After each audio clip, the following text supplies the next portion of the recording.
ഈ ലോകത്തിന് മുഴുവനും റഹ്മത്തായിട്ടാണ് ഹബീബായ മുഹമ്മദ് റസൂലുള്ളാഹി സ്വല്ലല്ലാഹു അലൈഹി വസല്ലമ തങ്ങളെ അല്ലാഹു പറഞ്ഞു വിട്ടത്. അതുകൊണ്ട് തന്നെയാണ് പരിശുദ്ധ ഖുർആൻ പറഞ്ഞില്ലേ, ഖുൽ ബിഫദ്ലില്ലാഹി വബിറഹ്മതിഹി ഫബിദാലിക ഫൽയഫ്റഹൂ. അല്ലാഹ് തന്ന റഹ്മത്ത് കൊണ്ട് നിങ്ങൾ സന്തോഷിക്കുക.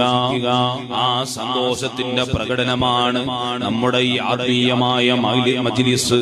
അതിന്റെ പേരിലാണ് മൗലിദിന്റെ സദസ്സുകൾ, അതിന്റെ പേരിലാണ് ലൈറ്റുകൾ ഫിറ്റ് ചെയ്യുന്നത്, അതിനു വേണ്ടിയാണ് ഒരുക്കങ്ങൾ നടത്തുന്നത്, അതിനു വേണ്ടിയാണ് ഘോഷയാത്രകൾ നടത്തുന്നത്, അതിനു വേണ്ടിയാണ് ചെറിയ പിഞ്ചോമന കുട്ടികളെ ഉൾപ്പെടെ ഹബീബായ തങ്ങളെ മദ്ഹ് പാടിപ്പിക്കുന്നത്, അവിടുത്തെ മദ്ഹുകൾ പറയിപ്പിക്കുന്നത്, അവിടുത്തെ പേരിൽ ദഫ് കളിപ്പിക്കുന്നത്.